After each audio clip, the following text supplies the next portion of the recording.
Hello my dear student, good morning, सुप्रभात. Welcome to ESC government senior secondary school Pinwara के online classes का आपका हार्दिक स्वागत है. क्लास 12 कॉमर्स और आर्ट्स दोनों के लिए कह रहा हूँ. तो हमारा चैप्टर सेकेंड है उपभोक्ता के व्यवहारों का सिद्धांत और आज का लेक्चर नंबर है 16वां लेक्चर है. तो आज का जो हमारा टॉपिक रहने वाला है वो है बाजार मांग को प्रभावित करने वाले घटक या तत्व या कारक. तो आई होप कि आप सभी ठीक है. और क्लास स्टार्ट करने से पहले आप लोगों को मैं एक बात बता देता हूँ कि आज बहुत ही बड़ा दिवस है. भगवान श्री कृष्ण के जन्मोत्सव पर आप सभी को इससे विद्यालय परिवार की ओर से हार्दिक शुभकामनाएं. भगवान श्री कृष्ण का आशीर्वाद सदा आपके ऊपर बना रहे ऐसी हमारी प्रार्थना है. तो क्लास स्टार्ट करने जा रहा हूँ. तो अगर आप लोगों ने चैनल को अगर सब्सक्राइब नहीं किया है तो अभी कर दीजिएगा और बेल आइकन का प्रेस जरूर दबाइएगा ताकि आने वाले जो लेक्चर वीडियो है उसका नोटिफिकेशन आपको तुरंत मिल सके. ठीक है, तो चलिए चलेगा. बाजार मांग को प्रभावित करने वाले घटक. लेक्चर नंबर 15 में मैंने आपको पढ़ाया था कि व्यक्तिगत मांग को प्रभावित करने वाले घटक. ध्यान रखना, व्यक्तिगत मांग को प्रभावित करने वाले कारक अलग है और बाजार मांग को प्रभावित करने वाले कारक अलग है. लेकिन एक बात है कि बाजार मांग को प्रभावित करने वाले जो घटक है उसमें चार कारक तो सेम रहने वाले हैं जो आपको व्यक्तिगत कारक में मैंने दिखाए थे. क्या? वस्तु की अपनी कीमत, संबंधित वस्तु की कीमत, उपभोक्ता की आय और उपभोक्ता की रुचि. ये जो चार पॉइंट है व्यक्तिगत मांग के थे और यही चार पॉइंट इसमें भी रहने वाले हैं. बस शर्त ये है कि इसमें 5-6 पॉइंट और मैं लिखवाने वाला हूं. ठीक है, क्योंकि ये पॉइंट सेम ही है, कोई पॉइंट में छेड़खानी नहीं है. वो के वही पॉइंट है, इसमें कोई बड़ी बात नहीं है. तो चलिएगा, पहला कारण है सर कि वस्तु की अपनी कीमत. वस्तु की अपनी कीमत यदि इससे वस्तु की कीमत अपनी कीमत किस तरीके से मांग को प्रभावित करेगी तो वो देखना. आप लोगों को मांग का नियम तो पता ही है. ठीक है, अन्य बातें समान रहने पर वस्तु की कीमत में वृद्धि होने पर मांग क्या हो जाती है सर? कम हो जाती है. और यदि कीमत में कमी होती है तो मांग बढ़ जाती है. अर्थात कीमत और मांग में कैसा रिलेशनशिप होगा सर? विपरीत होगा. कैसा संबंध होगा सर? विपरीत होगा, यानी कि ऑपोजिट होगा एक दूसरे के. यानी कि आप लोगों को पता है कि मांग का नियम क्या कहता है कि कीमत और मांग में कैसा संबंध होता है सर? विपरीत. यानी कि जब आपकी कीमत बढ़ेगी तो आपकी मांग क्या हो जाएगी? कम हो जाएगी. और यदि आपकी कीमत कम होती है तो मांग क्या हो जाती है सर? बढ़ जाती है. यानी कि यहाँ पर आपका जो कीमत और मांग के मध्य कैसा संबंध रहेगा? विपरीत रहेगा. यानी कि एक दूसरे के ऑपोजिट रहेगा. समझ में आएगा क्या है? यही आपका क्या है? मांग का नियम है. जो यहाँ पर मैं क्या कह रहा हूँ, कीमत में परिवर्तन कर रहे हैं तो कीमत में जो परिवर्तन कर रहे हैं तो उससे मांग में जो परिवर्तन होगा. समझ में आया? यानी कि परिवर्तन अगर कीमत में होगा तो मांग पर स्वतः प्रभाव पड़ने वाला है. अगर मैं प्राइस को बढ़ा देता हूँ तो मेरी वस्तु की मांग क्या हो जाएगी? कम हो जाएगी. और यदि मैं वस्तु की कीमत कम करता हूँ तो मेरी मांग भी क्या हो जाएगी? बढ़ जाती है. समझ में आया? नेक्स्ट अगला कारण है संबंधित वस्तु की कीमत. संबंधित वस्तु की कीमत. अब ये सर संबंधित वस्तु की कीमत किस तरीके से होगा? यानी कि भी आप पर दो वस्तुओं का संबंध होगा. एक तो होती है स्थानापन्न वस्तुएं और एक होती है पूरक वस्तुएं. स्थानापन्न वस्तुएं वे वस्तुएं होती है जो एक दूसरे के स्थान पर एक ही उद्देश्य के लिए प्रयोग की जाती है. अर्थात इनमें एक वस्तु की कीमत और दूसरे वस्तु की मांग में कैसा संबंध होता है? प्रत्यक्ष होता. मैंने आपको पहले बताया था मेरे पास तो दो वस्तुएं कैसे? जैसे चाय कॉफी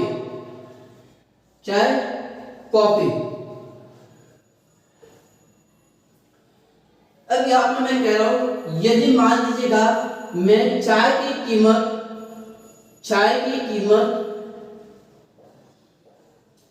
यदि मेरी चाय की कीमत बढ़ेगी, यदि मेरी चाय की कीमत बढ़ती है तो कॉफी की मांग भी क्या होगी, बढ़ जाएगी।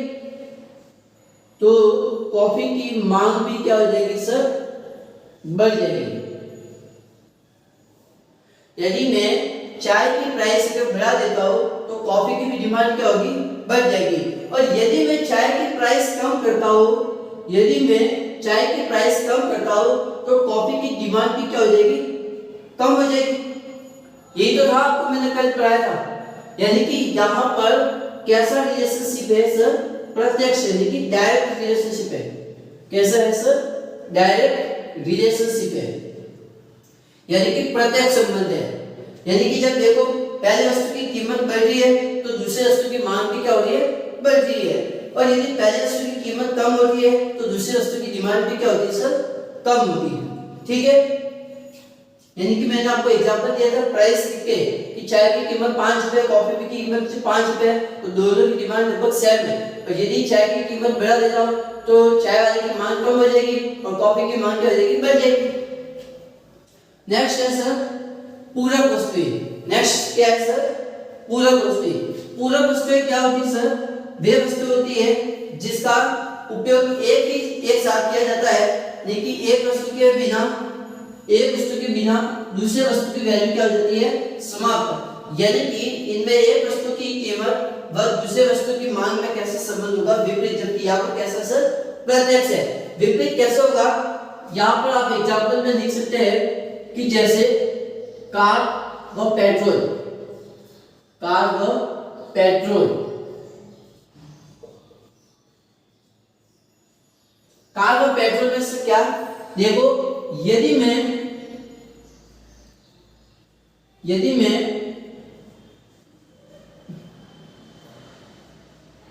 पेट्रोल की कीमत अगर बढ़ा देता हूं, अगर मैं पेट्रोल की कीमत अगर मैं बढ़ा देता हूं तो कार की मांग क्या हो जाएगी, कम हो जाएगी। ध्यान रखना।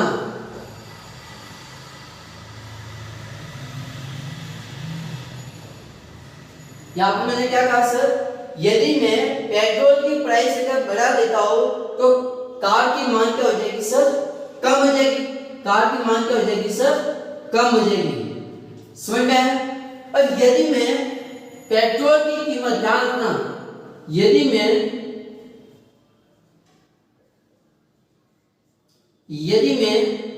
पेट्रोल की कीमत,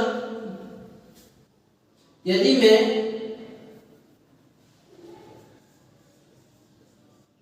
पेट्रोल की कीमत अगर कम करूं तो कार की मांग क्या हो जाएगी, बढ़ जाएगी। तो कार की मांग क्या हो जाएगी सर, बढ़ जाएगी। ध्यान रखना, यहाँ पर कैसा संबंध है सर, विपरीत है। यानी कि जब पेट्रोल की कीमत बढ़ती है तो कार की मांग क्या होती है, कम होती है। और यदि पेट्रोल की कीमत कम होती है तो कार की मांग क्या हो जाती है, बढ़ जाती है। यानी कि यहाँ पर एक कैसा रिलेशनशिप हो रहा है सर, विपरीत संबंध है। कैसा संबंध है सर, विपरीत है। समझ में आया कि नहीं? जबकि यहाँ पर कैसा रिलेशनशिप था, डायरेक्ट है। जबकि यहाँ पर ऑपोजिट है, यहाँ पर विपरीत है कि भाई अगर पेट्रोल की प्राइस कम होगी तो मैं क्या कहूंगा कि एक बार तो खर्चा करना है, कार खरीद ही लेता हूं, तो कार की मांग क्या हो जाएगी, बढ़ जाएगी। क्योंकि पेट्रोल सस्ता है तो पैसा केवल किस पर लगेगा, कार पे तो लगेगा। अगर यहाँ पर देखो, अगर मैं पेट्रोल को महंगा करूंगा तो क्या कार लोग खरीदेंगे, क्या नहीं खरीदेंगे, क्योंकि उनको पता है पेट्रोल का भाव डे बाय डे क्या है, बढ़ता जा रहा है। ठीक है, तो ये थे आपके पूरक वस्तुएं और स्थानापन्न वस्तुएं। अब नेक्स्ट तीसरा जो आता है वो आपकी क्या है सर, उपभोक्ता की आय, उपभोक्ता की रुचि। देखना 4 पॉइंट है, वो के वही 4 पॉइंट में कोई छेड़खानी नहीं की है, वो के वही रीजन। ठीक है, एक बार उसका स्क्रीनशॉट ले लो ताकि मैं आगे का पढ़ा सकूं जल्दी से, चलेगा। नेक्स्ट है उपभोक्ता की आय। नेक्स्ट तीसरा कारण क्या है सर, उपभोक्ता की आय। यानी कि जैसे जैसे उपभोक्ता की आय बढ़ेगी वैसे वैसे वस्तुओं की मांग भी क्या होगी, बढ़ेगी। और जैसे जैसे उपभोक्ता की आय अगर कम होगी तो वस्तुओं की डिमांड भी क्या हो जाएगी सर, कम होगी। यानी कि यहाँ पर कैसा रिलेशनशिप होगा, डायरेक्ट होगा, यानी कि प्रत्यक्ष होगा। लेकिन उपभोक्ता की आय में दो वस्तु होगी, दो वस्तु होगी क्या, यानी कि एक तो होगी सामान्य वस्तुएं, इस पर मैं एक अलग से वीडियो बनाऊंगा, चिंता मत करना। सामान्य वस्तुओं में क्या होगा सर, यदि उपभोक्ता की आय बढ़ेगी ना, यदि उपभोक्ता की आय अगर बढ़ेगी तो मांग भी क्या होगी सर, बढ़ेगी। यदि उपभोक्ता की आय बढ़ेगी तो मांग भी बढ़ेगी, और यदि उपभोक्ता की आय घटेगी तो मांग भी क्या होगी सर, घटेगी। यदि उपभोक्ता की आय घटेगी तो मांग भी क्या होगी सर, घटेगी। समझ में आया? यानी कि यहाँ पर कैसा रिलेशनशिप है सर, प्रत्यक्ष है। कैसा है सर, प्रत्यक्ष संबंध है। समझ में आया? अगर मेरी डिमांड, अगर मान लीजिएगा मेरी इनकम बढ़ेगी तो मैं अच्छी वस्तुओं की डिमांड और बढ़ाऊंगा, अच्छी वस्तुओं की क्वांटिटी और बढ़ाऊंगा। भाई 10,000 से 20,000 रुपये हो गए तो मैं अच्छी अच्छी वस्तुओं को खरीदने की कोशिश करूंगा। समझ में आया कि नहीं आया? बिल्कुल सर। अब दूसरी जो वस्तु होती है वो होती है सर घटिया वस्तुएं। दूसरी वस्तु कौन सी है सर, घटिया वस्तु। अब सर घटिया वस्तु में कैसा होगा, उल्टा होगा। यानी कि अगर उपभोक्ता की आय बढ़ेगी, अगर उपभोक्ता की आय बढ़ेगी तो घटिया वस्तुओं की मांग क्या हो जाएगी सर, कम हो जाएगी।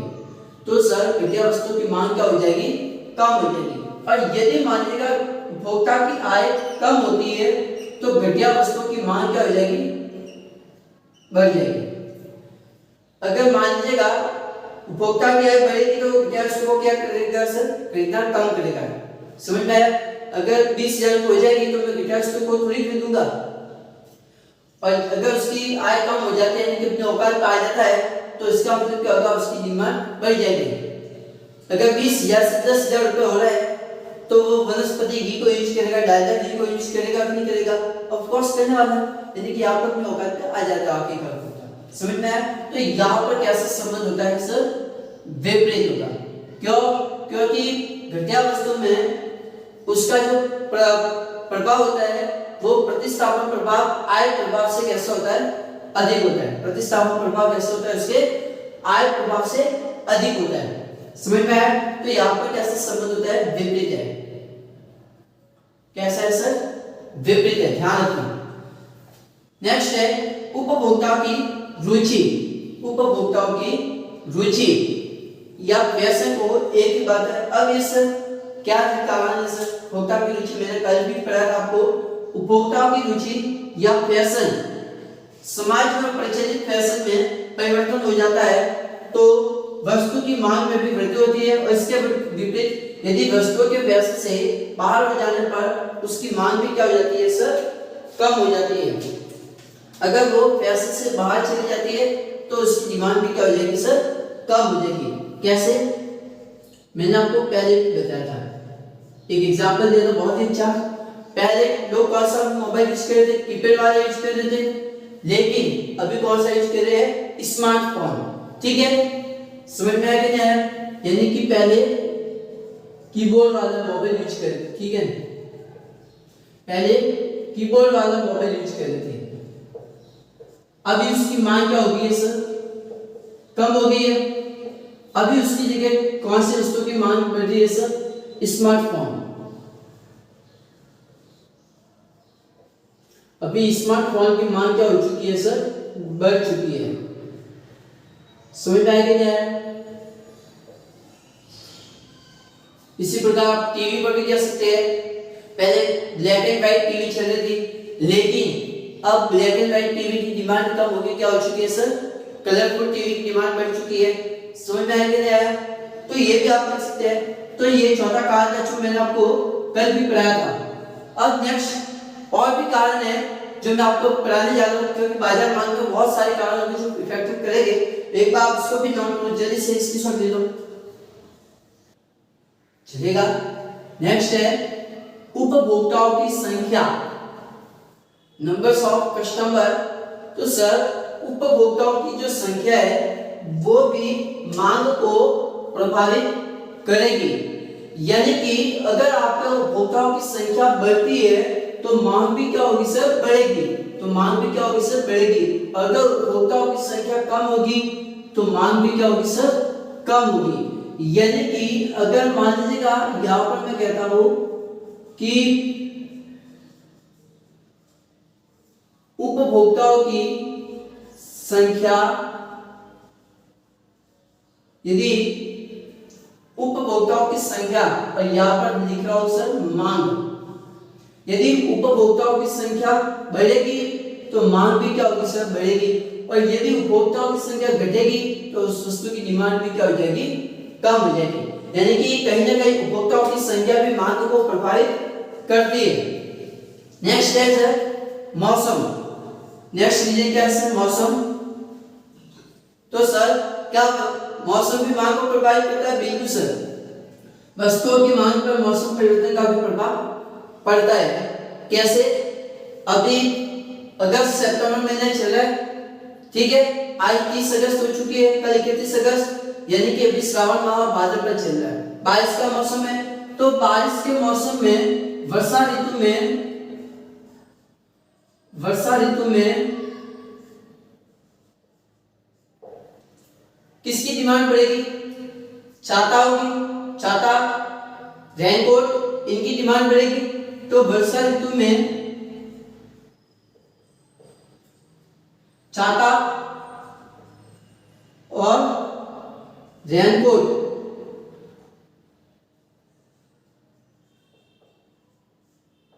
रेनकोट की मांग क्या होगी सर, बढ़ेगी। रेनकोट की मांग बढ़ेगी। और यदि आप इनको गर्मियों के सीजन में अगर बेच लो तो क्या उसकी मांग बढ़ेगी? नहीं। और यदि इसको सर्दियों में बेच दिया जाए, सर्दियों में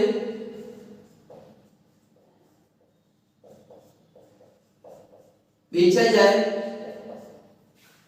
तो उसकी मांग क्या होगी सर, कम होगी। उसकी मांग कम होगी।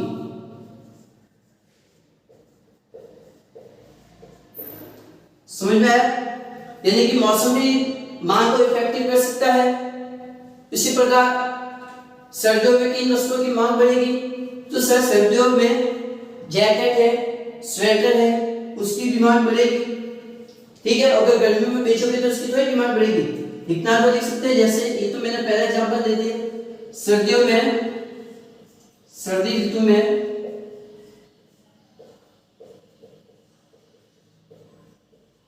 स्वेटर व जैकेट, जैकेट की मांग बढ़ेगी, अधिक होगी, ठीक है। और यदि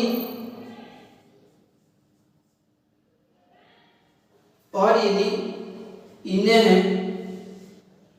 गर्मी में बेचा जाए, गर्मियों में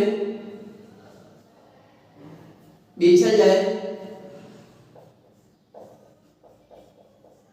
तो मांग कैसे होगी, कम होगी। इसी प्रकार गर्मियों में भी एग्जांपल देना सकते हैं। गर्मियों में किसकी मांग होगी, अधिक होगी? पंखों की, कूलर की, एसी की, ठीक है। तो कहीं ना कहीं मौसम भी मांग को प्रभावित करता है। नेक्स्ट है जनसंख्या, पॉपुलेशन, जिसको आप पी के नाम से भी दर्शाते हैं। मैंने मांग फलन पढ़ाया था, उसमें आपको बताया था। तो देखना जनसंख्या है, तो सर जनसंख्या में अगर वृद्धि होती है, यदि आपकी पॉपुलेशन बढ़ती है तो जनसंख्या अगर बढ़ेगी तो वस्तुओं की डिमांड भी क्या होगी, बढ़ेगी। और यदि आपकी जनसंख्या कम होती है तो वस्तुओं की मांग भी क्या होगी सर, कम होगी। अगर जनसंख्या बढ़ती रहेगी तो वस्तुओं की डिमांड भी क्या होगी सर, बढ़ती रहेगी। समझ में आया? यानी कि अगर आपकी जनसंख्या बढ़ती है तो मांग भी क्या होगी, बढ़ेगी। और यदि जनसंख्या कम होगी तो मांग भी क्या होगी सर, कम होगी। समझ में आया? नेक्स्ट है नीतियां। पॉलिसी जिसे आप कहते हैं, तो देखना सरकारी नीतियां है वो भी मांग को प्रभावित करती है। जैसे यदि कि सरकार यदि जिन वस्तुओं के उपभोग को प्रोत्साहन करती है या मोटिवेशन देता है, ठीक है, जिसके लिए कई तरह की योजनाएं चला दे, तो उन वस्तुओं की मांग भी क्या होगी, बढ़ेगी। और यदि सरकार जिन वस्तुओं को नियंत्रित करती है या हतोत्साहित करती है या उन वस्तुओं के ऊपर कोई प्रतिबंध लगाती है, तो उन वस्तुओं की मांग भी क्या होगी सर, कम होगी।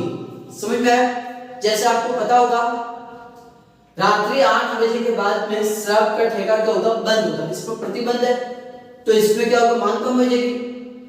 अगर सरकारी की जो है किन वस्तुओं को प्रोत्साहन देती है, किराने की दुकान उसको कहा हुआ है कि 10 से 11 बजे तक हो सकता है, 12 बजे तक हो सकता है, तो वहां पे क्या होगी, वस्तुओं की मांग बढ़ेगी। समझ में आया कि नहीं आया? अगर सरकार की नीतियां अगर बढ़ेगी, यानी कि अगर कंट्रोल करेगी, तो वस्तुओं की मांग भी क्या होगी, कम होगी। समझ आया? और अगर नीतियां जिन वस्तुओं पर अगर प्रतिबंध कम करेगी, तो उनकी भी मांग क्या हो जाएगी, बढ़ जाएगी। समझ आया?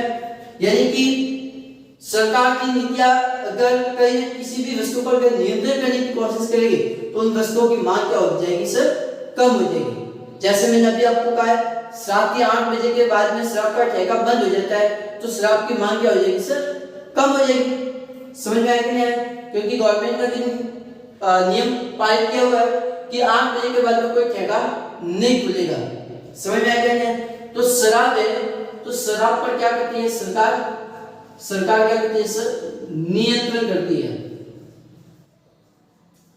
जब सरकार इस शराब पर नियंत्रण करेगी, तो इसकी मांग क्या हो जाएगी सर, घट जाएगी। समझ में आया? क्योंकि शराब पर सरकार क्या करती है, प्रतिबंध लगाने की कोशिश करती है। कैसा प्रतिबंध? इनको कहा हुआ कि भाई रात को 8 बजे के बाद में ठेका बंद करना है। समझ में आया? ठेका क्या करना है सर, बंद करना है, तो इससे क्या हो जाएगी, शराब की मांग घट जाएगी। और इसी प्रकार से कोई खाने पीने की वस्तु है, फल फ्रूट है, तो उसकी 10-11 बजे 12 बजे तक आप खो सकते हैं रात्रि में, तो उसकी मांग क्या हो जाएगी, बढ़ जाएगी। जैसे आपको पता होगा किराना है, ठीक है, अब किराने के लिए क्या करती है सरकार, प्रोत्साहन देती है, ठीक है, सरकार क्या करती है, मोटिवेशन देती है, सरकार क्या करती है, प्रेरित करती है, अभिप्रेरित करती है, प्रोत्साहन करती है। जब सरकार अगर किराना है, फल फ्रूट है, सब्जी है, अगर इनको मोटिवेशन करेगा, तो इनकी भी मांग क्या जाएगी सर, बढ़ जाएगी। समझ में आया? तो गवर्नमेंट की पॉलिसीज है वो भी क्या करेगी सर, मांग को प्रभावित करेगी। एक बात इसको भी नोट करो, उसके बाद में कुछ पॉइंट और है, उसको भी मैं आपको बता देता हूँ। वैसे तो 6 भी काफी है, लेकिन मैं आपको बता देता हूँ ताकि आपको याद रह जाएगा। कोई इसमें बड़ी बात तो है ही नहीं, सीधी सी बात है। अगर उपभोक्ताओं की संख्या बढ़ेगी, तो वस्तुओं की डिमांड भी क्या होगी, बढ़ेगी। अगर संख्या कम होगी, तो डिमांड भी क्या होगी सर, कम होगी। मौसम भी प्रभावित करेगा, जैसा मौसम होगा उससे तो वस्तुओं की डिमांड भी बढ़ेगी। इसी प्रकार जनसंख्या बढ़ेगी, तो वस्तुओं की डिमांड भी बढ़ेगी। अगर जनसंख्या कम होगी, तो वस्तुओं की मांग भी कम होगी। अगर सरकार जिन वस्तुओं पर प्रतिबंध करने की कोशिश करेगी, उन वस्तुओं की मांग भी कम होगी, और यदि सरकार जिन वस्तुओं पर प्रोत्साहन करेगी, उन वस्तुओं की मांग भी बढ़ेगी। ठीक है, तो एक बार इसको नोट करो।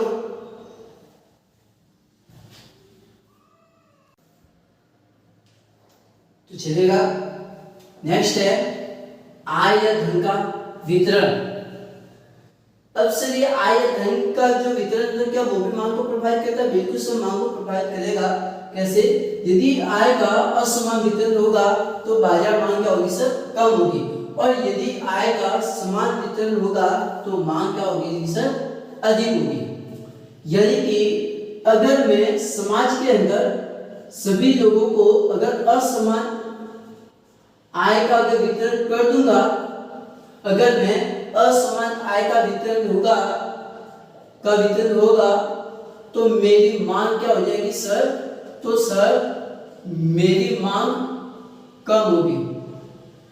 अगर मैं आय का समान वितरण करूंगा, यानी कि किसी को ज्यादा किसी को कम, तो क्या मेरी वस्तुओं की डिमांड बढ़ेगी? क्या नहीं बढ़ेगी। यानी कि कोई गरीब व्यक्ति भी हो सकता है, मान लीजिए किसी के हिस्से में अगर 100 रुपए आ रहा है, अगर मैंने उसको 10 रुपए दे दिए तो वो गरीब की कंडीशन में जाएगा, और गरीब की दिशा में आगे आ गया तो क्या वो वस्तुओं को खरीदेगा? क्या नहीं खरीदेगा। और यदि मैं समान वितरण करूं, यानी कि अगर सभी में समान आय का वितरण होगा, अगर सबको समान दी जाए, समान वितरण होगा, तो मेरी वस्तुओं की मांग भी क्या होगी सर? अधिक होगी। समझ में आया?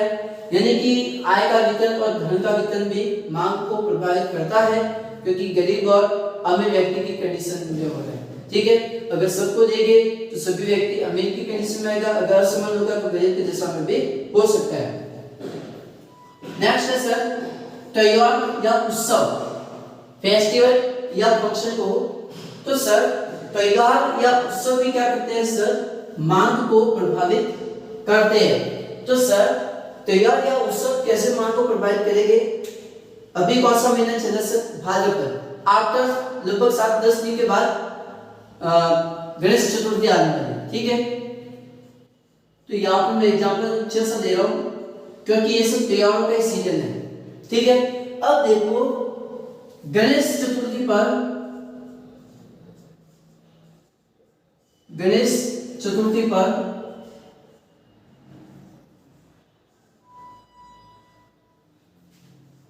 गणेश चतुर्थी पर किन वस्तुओं की मांग बढ़ेगी?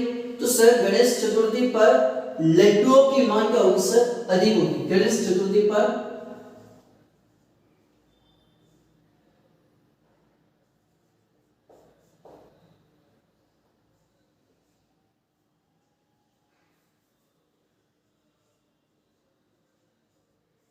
लड्डू की मांग क्या होगी? अधिक होगी। ठीक है, लड्डू की मांग कैसे होगी सर? अधिक होगी। ठीक है, इसी तरह दीपावली पर, दीपावली पर किन वस्तुओं की डिमांड बढ़ेगी सर? तो सर दीपावली पर पटाखों की मांग बढ़ेगी। नवरात्रि होगी तो नवरात्रि पर डांडियों की मांग बढ़ेगी। ठीक है भाई, आउट ऑफ सीजन में अगर आप लड्डुओं को बेचोगे तो आपकी लड्डू नहीं बिकेगी, मैं आपको कह देता हूं। इसी तरह मैं लिख लेता, जैसे नवरात्रि है तो नवरात्रि पर डांडियों की मांग अधिक होगी।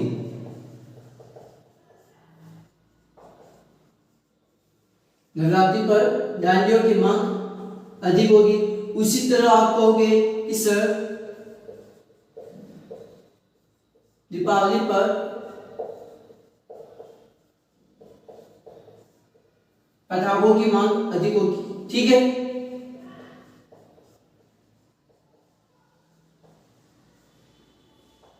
अगर आउट ऑफ सीजन में बेचोगे तो आपकी डिमांड नहीं होगी। ठीक है, तो कहीं ना कहीं फेस्टिवल है वो भी डिमांड इसको इफेक्टिव करता है। ठीक है, उसी प्रकार उपभोक्ता का ज्ञान, उपभोक्ताओं का ज्ञान, यानी कि सीधी सी बात है, अगर उपभोक्ता को जैसे जैसे वस्तुओं का ज्ञान बढ़ता रहेगा वैसे वैसे वस्तुओं की मांग भी बढ़ेगी। जैसे जैसे उपभोक्ता को नई नई वस्तुओं का ज्ञान होता है वैसे वैसे वस्तुओं की मांग भी अधिक होती है, यानी कि बढ़ती है।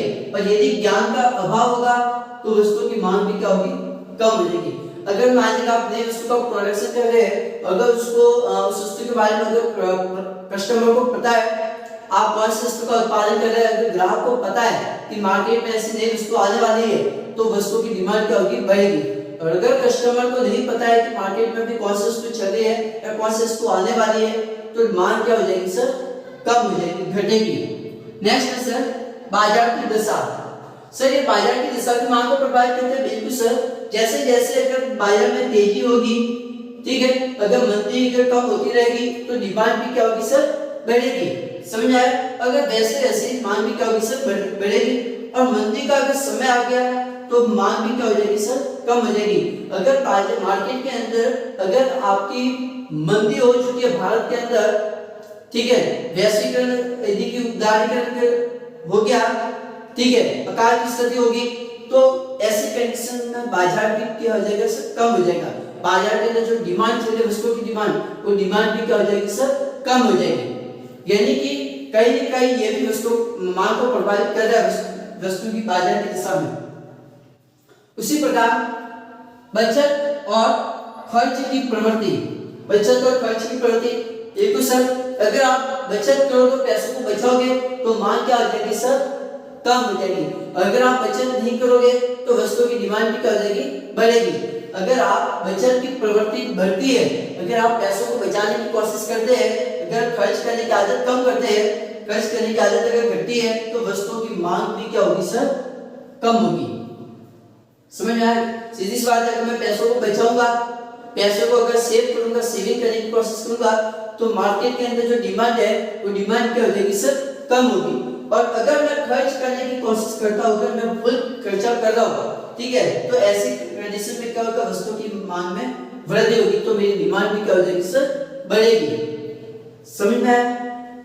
अगर मैं खर्चा करूंगा तो मेरी डिमांड बढ़ेगी, अगर खर्चा नहीं करूंगा तो डिमांड कम होगी। नेक्स्ट है सर वस्तुओं की पूर्ति। वस्तुओं की पूर्ति, तो सर वस्तुओं की पूर्ति भी मांग को प्रभावित करती है। सीधे सवाल, अगर मैं वस्तु का प्रोडक्शन करूंगा तो मेरी डिमांड क्या होगी सर, बढ़ेगी। अगर मैं वस्तु का उत्पादन कम करूंगा तो डिमांड क्या होगी, घटेगी। अगर प्रोडक्शन बढ़ेगा तो मांग भी क्या होगी सर, बढ़ेगी। प्रोडक्शन बढ़ेगा नहीं, अगर मैंने प्रोडक्शन को बढ़ाया नहीं तो डिमांड भी कहां से बढ़ेगी, नहीं बढ़ेगी। सीधी सी बात है। अगर मैं अपना प्रोडक्शन कम करूंगा तो डिमांड भी कम होगी, अगर प्रोडक्शन को बढ़ाऊंगा तो डिमांड भी क्या होगी सर, बढ़ेगी।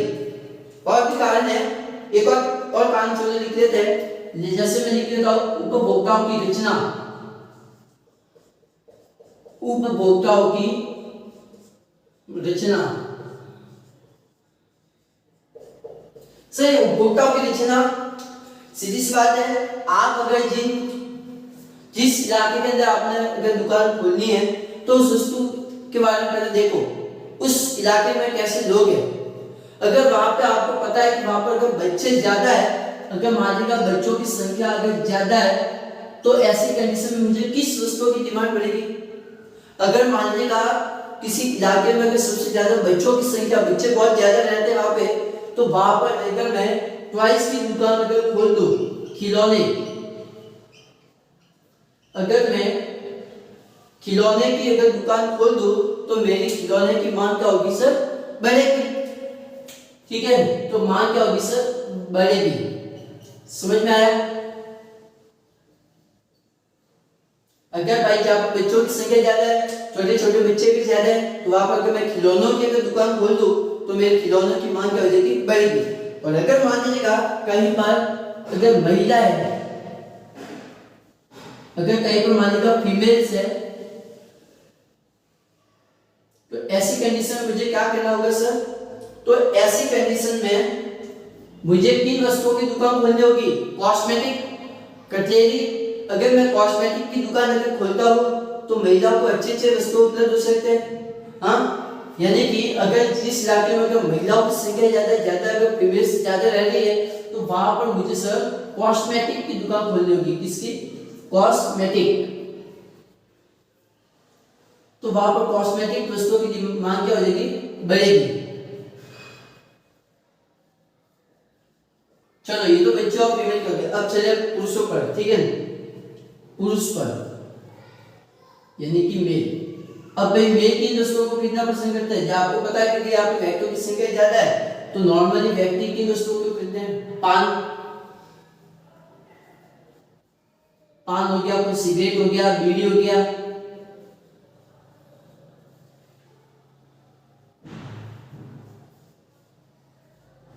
क्योंकि व्यक्ति इन वस्तुओं को ज्यादा पसंद करता है, पान खाना, नशा करना, बीड़ी पीना, इन वस्तुओं को सबसे ज्यादा पसंद करता है। तो अगर मैं इन वस्तुओं को अगर खरीदूंगा तो मेरी मांग क्या होगी, बढ़ेगी। आपको पता है कि अगर इस इलाके में सबसे ज्यादा पुरुष है, बच्चे हैं बड़े बड़े, ठीक है, तो वहां पर अगर मैं इनकी दुकान खोलूं तो मेरी वस्तुओं की मांग क्या होगी, बढ़ जाएगी। समझ में आया? तो यहाँ पर मेरी वस्तुओं की मांग भी क्या हो जाएगी सर, बढ़ेगी। इसमें इसी के अंदर क्या समझ में आया? यानी कि उपभोक्ताओं की रचना में आपको ये वाला पॉइंट आपको करना है। समझ में आया? ये किसमें है, उपभोक्ताओं की रचना।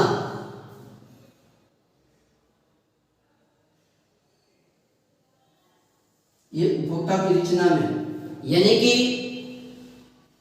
यदि किसी क्षेत्र में अगर बच्चों की संख्या ज्यादा है तो वहां पर खिलौनों की अगर दुकान खोल दी जाए तो खिलौनों की मांग बढ़ेगी। अगर किसी क्षेत्र में महिलाओं की संख्या ज्यादा है, जहाँ पर लेडीज या कोई गर्ल्स संख्या ज्यादा रह रही है, तो वहां पर मुझे कॉस्मेटिक की दुकान खोलनी होगी, तो मुझे कॉस्मेटिक की मांग क्या हो जाएगी, बढ़ जाएगी।